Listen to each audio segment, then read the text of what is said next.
The transition is underway. President-elect Donald Trump flew to Washington today to meet with Barack Obama at the White House. Mr. Trump said they discussed a lot of different situations, some wonderful and some difficulties. And Mr. Obama pledged to do everything to help the president-elect succeed. So what might President Trump do and not do when he gets into the Oval Office? Evan Osnos writes for the New Yorker magazine.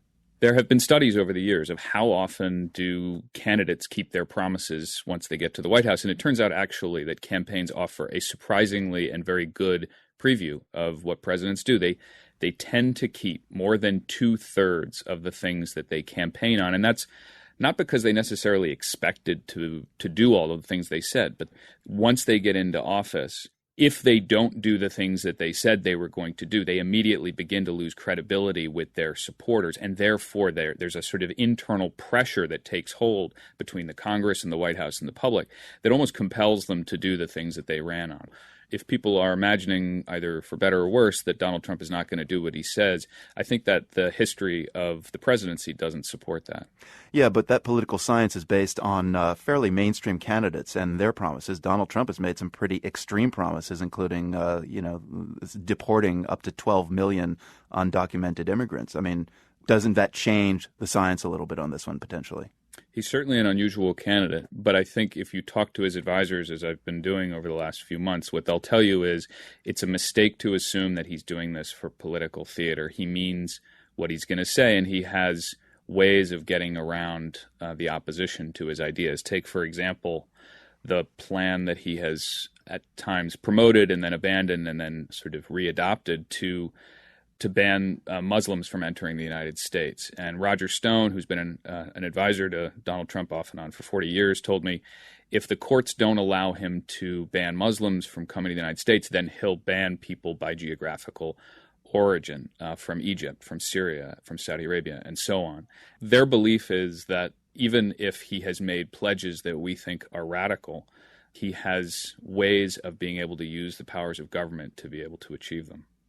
Yeah, what about executive orders on January 20th after he's sworn in? What do we know about what he wants to do?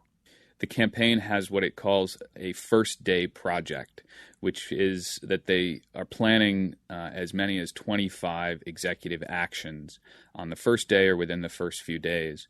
That begins with one of the first things they plan to do is to withdraw the United States from the Paris climate deal, or on a more technical level, simply put out a notice that they're not going to enforce the provisions of it.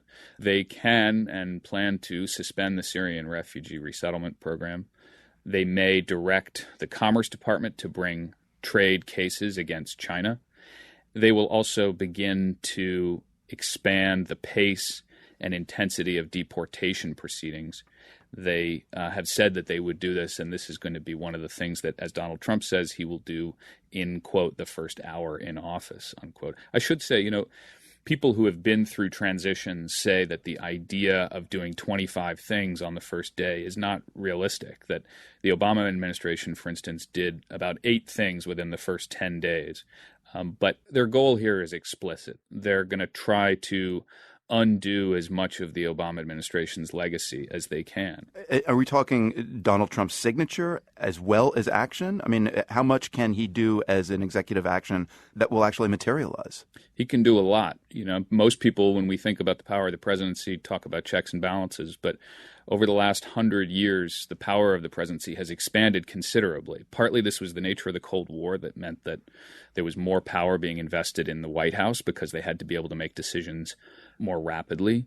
And the reality is that Donald Trump, with his signature today, could, for instance, withdraw the United States from the World Trade Organization. He doesn't need Congress's approval. He could, with his signature or even just with his declaration, he could declare the United States will renegotiate the Iran nuclear deal. So for us to assume that the Congress here or the courts have the ability to stop a president from doing things, that's wrong. What the Congress and the courts have the ability to do is to try to check a president or to challenge a president after he has done those things. But as a constitutional scholar will tell you, the president's major advantage is that he has the first move. Once he does something, it's a fait accompli, and it's up to the other branches to try to undo it.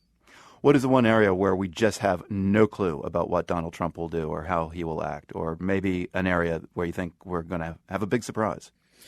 Yeah, the thing we don't know now is how he's going to respond to a shock. And there are going to be shocks. There's going to be the moment, for instance, when a Chinese plane and an American plane collide over the South China Sea. It happened in 2001, and it became a defining moment in the early moments of the George W. Bush presidency. But we simply do not know how Donald Trump will respond to a shock, to a moment when he doesn't have enough information, to a moment when he has to make a decision on the fly. And frankly, that may have more sweeping consequences for American lives than the things that he plans at the outset. Evan Osnos with The New Yorker. Always good to speak with you. Thank you. My pleasure.